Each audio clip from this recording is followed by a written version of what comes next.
Sangareddy district Zaheerabad division Zaheerabad mandal.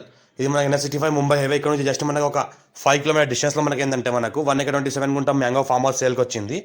60 lakhs వరకు ఇక్కడ చెప్తున్నారు. లైట్గా నెగోషియబుల్ అయ్యే అవకాశం డైరెక్ట్ ఫార్మర్ దగ్గర ఉంది. Few red soil area. ఇంకోటి ఏంటంటే గేట్ ఫెన్సింగ్ బోర్ అంతా వేసినది. కోకోనట్ ట్రీస్ మనకు మ్యాంగో ట్రీస్ సీతాఫలం ట్రీస్ మన గోవా ట్రీస్ అన్ని వేసినవి ఉన్నాయి. ల్యాండ్ల వరకు మన సంవత్సరాల మొత్తం కార్ వస్తుంది. డ్రిప్ మొత్తం చేసి ఉన్నది. ఒక బోర్వెల్ ఫుల్ వాటర్ కలిగింది. Few red soil area. మన జరాబాద్ మున్సిపాలిటీ జరాబాద్ మండల్ వస్తుంది మనకు. ఇంకోటి ఏంటంటే మనకు లైట్గా నెగోషియబుల్ అయ్యే అవకాశం ఉంది. 60 lakhs వరకు చెప్తున్నారు. అర్జెంట్ సేల్కున్న ప్రాపర్టీ మనకి నియర్ బై జరాబాద్ ఉంటుంది. నియర్ బై హైదరాబాద్లో ఉంటుంది. ఎవరైనా చిన్న ఇన్వెస్ట్మెంట్ పెట్టాలనుకున్న వాళ్ళు పెట్టవచ్చు. Farm house guest house resort అలాంటివి కూడా చేసుకోవచ్చు. వీటికి ఆల్రెడీ ఫామ్ హౌస్ చేసింది ఉంది. మ్యాంగో ట్రీస్ ఉన్నాయి. ప్లాంటేషన్ మొత్తం గేట్ ఫెన్సింగ్ బోర్ అంతా ఉంది.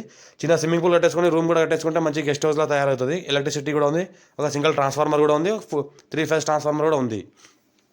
మా ఛానల్ని ఫస్ట్ విజిట్ చేసిన వాళ్ళైతే సబ్స్క్రైబ్ చేసుకుని మీ ఫ్రెండ్స్గా షేర్ చేయండి. ఎవరికైతే ల్యాండ్ రిక్వైర్మెంట్ ఉందో ఛాన్స్లో ఉన్న ప్రాపర్టీ షేర్ చేస్తామని చూస్తూ ఉండండి. ఇంకోటి ఏంటంటే few red సైల్ area urgent sale ఉన్న ప్రాపర్టీ లైట్గా నెగోషియబుల్ అయ్యే అవకాశం ఉంది. మనకు 60 lakhs వరకు ఎక్కడ చెప్తున్నారు. లంసంలో మనకు 1 CR వరకు రాగలుగుతుంది ఇది ల్యాండ్. ఇది ఇంకా లైట్గా నెగోషియబుల్ అయ్యే అవకాశం కూడా ఉంది. ఫుల్ వాటర్ కలిగింద ఉంది కాబట్టి బోర్లో కూడా మంచి వాటర్ ఉంది. ఫ్యూచర్లో మళ్ళీ కావాలంటే ఎక్స్టెన్షన్ కూడా చేసుకోవచ్చు. Black top road second beat ఉంటుంది. 33 feet మ్యాప్ దాని ఫస్ట్ బీట్ ఉంటుంది. మన జరాబాద్ NH65 Mumbai highway just 5 kilometers డిస్టెన్స్లో ఉంటుంది. హైదరాబాద్కి నియర్లో ఉంటుంది. అర్జెంట్ సేల్ ఉన్న ప్రాపర్టీ ల్యాండ్లో సంవత్సరాల మొత్తం కార్ వస్తుంది మనకు. ఈ రకంగా గేట్ ఫెన్సింగ్ ఉంటుంది. East face